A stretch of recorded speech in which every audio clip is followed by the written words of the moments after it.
ಎರಡನೇ ಟೆಸ್ಟ್ ಅನ್ನು ಸೋತ ನಂತರ ಮೂರನೇ ಟೆಸ್ಟ್ ಪಂದ್ಯಕ್ಕಾಗಿ ಟೀಂ ಇಂಡಿಯಾದಲ್ಲಿ ಆಯಿತು 3 ದೊಡ್ಡ ಬದಲಾವಣೆ. ಈ 3 ಆಟಗಾರರು ಆದರೂ ಹೊರಗೆ, ಆದರೆ ಅವರ ಬದಲಿಗೆ 3 ಸ್ಫೋಟಕ ಆಟಗಾರರ ಎಂಟ್ರಿ. ಇವರು ಕಂಗಾರುಗಳ ಬೆವರಿಳಿಸುವ ಮೂಲಕ ಟೀಂ ಇಂಡಿಯಾವನ್ನು ಮೂರನೇ ಟೆಸ್ಟ್ ಪಂದ್ಯದಲ್ಲಿ ಗೆಲ್ಲಿಸಲಿದ್ದಾರೆ. ಮೂರನೇ ಟೆಸ್ಟ್ನಲ್ಲಿ ಬದಲಾಗಲಿದೆ ಓಪನಿಂಗ್ ಜೋಡಿ. ಮಂಡಿ ಊರುವರು ಮಿಚೆಲ್ ಸ್ಟಾರ್ಕ್ ಹಾಗೂ ಪ್ಯಾಟ್ ಕಮಿನ್ಸ್. ಹೀಗಿರಲಿದೆ ಪ್ಲೇಯಿಂಗ್ 11. ಕೋಚ್ ಗಂಭೀರ್ ಮಾಡಿದರು ದೊಡ್ಡ ಘೋಷಣೆ. ಸ್ನೇಹಿತರೆ, ಬಾರ್ಡರ್ ಗವಾಸ್ಕರ್ ಟ್ರೋಫಿ 2024ರ ಎರಡನೇ ಟೆಸ್ಟ್ ಪಂದ್ಯವನ್ನು ಅಡಿಲೇಡ್ನಲ್ಲಿ ಆಡಲಾಯಿತು. ಇದು ಪಿಂಕ್ ಬಾಲ್ ಡೇ ನೈಟ್ ಪಂದ್ಯವಾಗಿತ್ತು ಹಾಗೂ ಈ ಪಂದ್ಯದಲ್ಲಿ ಆಸ್ಟ್ರೇಲಿಯಾ ಭಾರತವನ್ನು 10 ವಿಕೆಟ್ಗಳಿಂದ ಹೀನಾಯವಾಗಿ ಸೋಲಿಸಿತು. ಇದರೊಂದಿಗೆ ಸರಣಿ 1ರ ಸಮಾನತೆ ಪಡೆದಿದೆ. ಆದರೆ ಭಾರತವು ಮೊದಲನೆಯ ಟೆಸ್ಟ್ನಲ್ಲಿ ಆಸ್ಟ್ರೇಲಿಯಾವನ್ನು 295 ರನ್ಗಳಿಂದ ಸೋಲಿಸಿತ್ತು. ಆದರೆ ಅಡಿಲೇಡ್ನಲ್ಲಿ ಈಗ ಅವರು ನಾಚಿಕೆಗೇಡಿನ ಸೋಲನ್ನು ಎದುರಿಸಿದ್ದಾರೆ. ನಾವು ಇಂದು ನಿಮಗೆ ಈ ಪಂದ್ಯದಲ್ಲಿ ಸಂಪೂರ್ಣವಾಗಿ ಫೇಲ್ ಆದ ಆ 5 ಆಟಗಾರರ ಬಗ್ಗೆ ತಿಳಿಸುತ್ತೇವೆ. ಅಷ್ಟೇ ಅಲ್ಲದೆ ಇವರಿಗೆ ಮೂರನೇ ಟೆಸ್ಟ್ ಪಂದ್ಯದಿಂದ ಕೂಡ ವಿಶ್ರಾಂತಿ ನೀಡಲಾಗಿದೆ. ಮೊದಲನೆಯದಾಗಿ ಭಾರತ ತಂಡದ ಅನುಭವಿ wicket keeper batsman Rishabh Pant ಅವರು 2 ಇನ್ನಿಂಗ್ಸ್ನಲ್ಲಿ ದೊಡ್ಡ ಸ್ಕೋರ್ ಬಾರಿಸುವಲ್ಲಿ ವಿಫಲರಾದರು.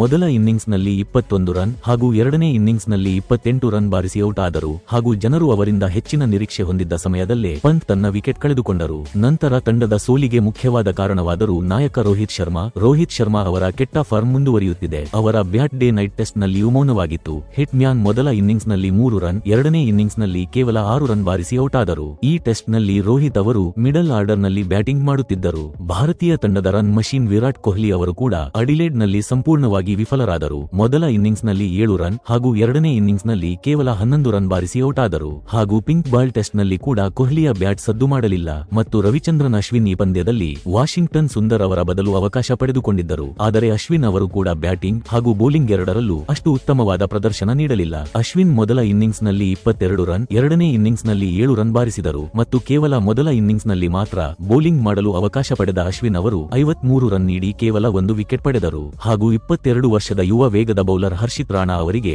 ಈ ಪಿಂಕ್ ಬಾಲ್ ಟೆಸ್ಟ್ ಪಂದ್ಯ ಒಂದು ಕೆಟ್ಟ ಕನಸಿನಂತಾಗಿತ್ತು. ಏಕೆಂದರೆ ಆಸ್ಟ್ರೇಲಿಯಾದ ಬ್ಯಾಟ್ಸ್ಮನ್ಗಳ ಎದುರು ಹರ್ಷಿತ್ ಸ್ಟ್ರಗಲ್ ಮಾಡುತ್ತಿದ್ದ ಹಾಗೆ ಕಾಣಿಸಿತು. ಹರ್ಷಿತ್ ಮೊದಲ ಇನ್ನಿಂಗ್ಸ್ ನಲ್ಲಿ 16 ಓವರ್ ಎಸೆದು 5.38 ರ ಇಕಾನಮಿ ದರದಲ್ಲಿ ಯಾವುದೇ ವಿಕೆಟ್ ಪಡೆಯದೆ 86 ರನ್ ಕೊಟ್ಟರು. ಸ್ನೇಹಿತರೆ, ಭಾರತ ಮತ್ತು ಆಸ್ಟ್ರೇಲಿಯಾ ತಂಡಗಳ ನಡುವಿನ ಮೂರನೇ ಟೆಸ್ಟ್ ಪಂದ್ಯವು ಡಿಸೆಂಬರ್ 15ರಿಂದ ಬ್ರಿಸ್ಬೇನ್ ನಲ್ಲಿ ನಡೆಯಲಿದೆ. ಈ ಹಿನ್ನೆಲೆಯಲ್ಲಿ ಭಾರತ ತನ್ನ ಪ್ಲೇಯಿಂಗ್ 11 ನಲ್ಲಿ 1 ಅಥವಾ 2 ಅಲ್ಲ 3 ದೊಡ್ಡ ಬದಲಾವಣೆಗಳನ್ನು ಮಾಡಲು ಹೋಗುತ್ತಿದೆ. ಹೀಗಾಗಿ ಮೂರನೇ ಟೆಸ್ಟ್ ಪಂದ್ಯದಿಂದ ಹೊರಗಾಗುವ ಆ 3 ಆಟಗಾರರು ಯಾರು ಮತ್ತು ಅವರ ಬದಲು ತಂಡದಲ್ಲಿ ಯಾರಿಗೆ ಅವಕಾಶ ದೊರೆಯುತ್ತದೆ ಎಂಬುದರ ಬಗ್ಗೆ ತಿಳಿಯೋಣ. ಆಸ್ಟ್ರೇಲಿಯಾ ಪ್ರವಾಸದಲ್ಲಿ ಆಡಿದ ಮೊದಲ 2 ಪಂದ್ಯಗಳಲ್ಲಿ ಭಾರತ ಹರ್ಷಿತ್ ರಾಣಾ ಅವರನ್ನು ತುಂಬಾ ವಿಶ್ವಾಸದಿಂದ ಆಯ್ಕೆ ಮಾಡಿತ್ತು ಹಾಗೂ ಪರ್ತ್ ನಲ್ಲಿ ತಮ್ಮ ಡೆಬ್ಯೂನಲ್ಲಿ ಅವರು ಅದ್ಭುತವಾದ ಪ್ರದರ್ಶನ ನೀಡಿದ್ದರು. ಆದರೆ ಅಡಿಲೇಡ್ ನಲ್ಲಿ ಅವರು ಅತ್ಯಂತ ಕಳಪೆ ಬೌಲಿಂಗ್ ಮಾಡಿದರು. ಅವರ ಬೌಲಿಂಗ್ ನಲ್ಲಿ ನಿಯಂತ್ರಣದ ಕೊರತೆಯು ಸ್ಪಷ್ಟವಾಗಿತ್ತು. ಅಷ್ಟೇ ಅಲ್ಲದೆ ಬ್ಯಾಟ್ ನಲ್ಲಿಯೂ ಅವರು ನಿರೀಕ್ಷಿತ ಮಟ್ಟದಲ್ಲಿ ರನ್ ಮಾಡಲಿಲ್ಲ. ಇದರಿಂದಾಗಿ ತಂಡದ ನಿರೀಕ್ಷೆಗಳು ತಗ್ಗಿದವು. ಈ ಕಾರಣದಿಂದ ಭಾರತ ಅವರ ಬದಲಿಗೆ ಆಕಾಶ್ ದೀಪ್ಗೆ ಅವಕಾಶ ನೀಡಲಿದೆ.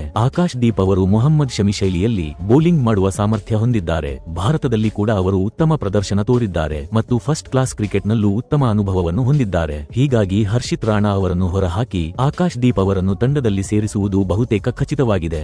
ಭಾರತೀಯ ನಾಯಕ ರೋಹಿತ್ ಶರ್ಮಾ ಅವರು ಕೂಡ ಬ್ಯಾಟಿಂಗ್ ನಲ್ಲಿ ತುಂಬಾ ಸ್ಟ್ರಗಲ್ ಮಾಡುತ್ತಿದ್ದಾರೆ. ಇದು ಟೀಂ ಇಂಡಿಯಾಗೆ ದೊಡ್ಡ ನಷ್ಟ ಉಂಟು ಮಾಡುತ್ತಿದೆ. ರೋಹಿತ್ ಕಳೆದ 12 ಟೆಸ್ಟ್ ಇನ್ನಿಂಗ್ಸ್ ಗಳಲ್ಲಿ ಕೇವಲ 1 ಅರ್ಧಶತಕವನ್ನು ಬಾರಿಸಿದ್ದು ಪಿಂಕ್ ಬಾಲ್ ಟೆಸ್ಟ್ ನಲ್ಲಿ ಆಸ್ಟ್ರೇಲಿಯಾದ ವಿರುದ್ಧ ಮೊದಲ ಇನ್ನಿಂಗ್ಸ್ ನಲ್ಲಿ 3 ರನ್ ಮತ್ತು ಎರಡನೇ ಇನ್ನಿಂಗ್ಸ್ ನಲ್ಲಿ 6 ರನ್ ಬಾರಿಸಿದ್ದಾರೆ. ಇಂತಹ ಸಂದರ್ಭದಲ್ಲಿ ರೋಹಿತ್ ಅವರನ್ನು ಡ್ರಾಪ್ ಮಾಡಿ ಭಾರತವು ರವೀಂದ್ರ ಜಡೇಜಾ ಅವರಿಗೆ ಆಡಿಸಬೇಕು. ಏಕೆಂದರೆ ಜಡೇಜಾ ಅವರು ಮಧ್ಯಮ ಕ್ರಮದಲ್ಲಿ ಉತ್ತಮ ಬ್ಯಾಟಿಂಗ್ ಮಾಡುವ ಸಾಮರ್ಥ್ಯವನ್ನು ಹೊಂದಿದ್ದಾರೆ ಮತ್ತು ಅವರು ಮರಳಿದರೆ ಭಾರತಕ್ಕೆ ಬಲಗೈ ಸ್ಪಿನ್ನರ್ ಆಗಿ ಕೂಡ ಸಹಾಯ ಮಾಡುತ್ತಾರೆ ಮತ್ತು ನಾಯಕತ್ವದ ಜವಾಬ್ದಾರಿಯನ್ನು ಜಸ್ಪ್ರೀತ್ ವಹಿಸುತ್ತಾರೆ. ಏಕೆಂದರೆ ಪರ್ತ್ ನಲ್ಲಿ ಅವರು ಟೀಮ್ ಅನ್ನು ಅದ್ಭುತವಾಗಿ ಮುನ್ನಡೆಸಿದ್ದರು. ಮತ್ತು ಮೂರನೇ ದೊಡ್ಡ ಬದಲಾವಣೆ ಬಗ್ಗೆ ಮಾತನಾಡಿದರೆ ಭಾರತವು ಪರ್ತ್ ನಲ್ಲಿ ವಾಷಿಂಗ್ಟನ್ ಸುಂದರ್ ಅವರನ್ನು ಆಡಿಸಿತ್ತು. ಆದರೆ ಅಡಿಲೇಡ್ ನಲ್ಲಿ ಅವರನ್ನು ಪ್ಲೇಯಿಂಗ್ 11 ನಿಂದ ಹೊರಹಾಕಿ ತಂಡವು ಅನುಭವ ಮತ್ತು ಸಾಧನೆಯ ಆಧಾರದ ಮೇಲೆ ರವಿಚಂದ್ರನ್ ಅಶ್ವಿನ್ ಅವರಿಗೆ ಅವಕಾಶ ನೀಡಿತ್ತು. ಆದರೆ ಅಶ್ವಿನ್ ಅವರು ಸಂಪೂರ್ಣವಾಗಿ ನಿರಾಶೆಗೊಳಿಸಿದರು. ಏಕೆಂದರೆ ಅಶ್ವಿನ್ ಕೇವಲ 1 ವಿಕೆಟ್ ಪಡೆದರು ಮತ್ತು ಬ್ಯಾಟಿಂಗ್ ನಲ್ಲಿ 2 ಇನ್ನಿಂಗ್ಸ್ ಗಳಲ್ಲಿ ಕೇವಲ 29 ರನ್ ಬಾರಿಸಿದರು. ಇಂತಹ ಸಂದರ್ಭಗಳಲ್ಲಿ ಭಾರತವು ಮತ್ತೆ